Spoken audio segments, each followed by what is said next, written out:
કર્મભૂમિ dream city સોસાયટીના 45 પરિવારો છેતરપિંડીના શિકાર બન્યા।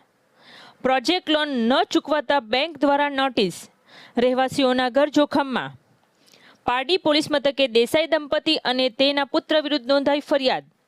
પારડીના બાલાખાડી વિસ્તારમાં કર્મભૂમિ ડ્રીમ સિટી સોસાયટીમાં રહેતા 45 પરિવારો માટે જીવનભરની મૂડી ગુમાવવાનો વારો આવ્યો છે। બેંક ઓફ બરોડા દ્વારા ફટકારવામાં આવેલી નોટિસ બાદ સોસાયટીમાં ભાંજગઢ ફૂટી નીકળી છે। સુરતના ભટ્ટા રોડ પર આવેલી નીલકંઠનગર સોસાયટીમાં રહેતા જિગ્નેશભાઈ સુભાષચંદ્ર દેસાઈ, તેમની પત્ની લીનાબેન જિગ્નેશભાઈ દેસાઈ અને પુત્ર રિતિક જિગ્નેશભાઈ દેસાઈએ પારડીના બાલાખાડી રોડ પર કર્મભૂમિ ડ્રીમ સિટી નામનો રો હાઉસ પ્રોજેક્ટ વિકસાવ્યો હતો। આ પ્રોજેક્ટ માટે તેઓએ બેંક ઓફ બરોડાની મુખ્ય શાખામાંથી 13 કરોડ 75 લાખની પ્રોજેક્ટ લોન મેળવી હતી અને વલસાડના નનકવાડા તિથલ રોડ પર આવેલી બ્લોકવાળી મિલકતને કોલેટરલ સિક્યુરિટી તરીકે મૂકી હતી। આ મિલકત પર કર્મભૂમિ રેસિડેન્સીના બાંધકામ માટે લોન લેવામાં આવી હતી। જો કે બેંકમાં 5 કરોડ 60 લાખની રકમ લોન પેટે ચૂકવવાની બાકી હોવા છતાં દેસાઈ દંપતી અને તેમના પુત્રએ કર્મભૂમિ ડ્રીમ સિટીના 45 રો હાઉસ વેચી દીધા હતા। કર્મભૂમિ ડ્રીમ સિટીના રહેવાસી અનુજ સત્યપ્રકાશ ત્યાગીએ પારડી પોલીસ મથકે નોંધાવેલી ફરિયાદ અનુસાર રિતિક દેસાઈએ તમામ 45 રો હાઉસોને બેંક ઓફ બરોડાની 2 કોપીવાળી ખોટી એનઓસી આપી હતી।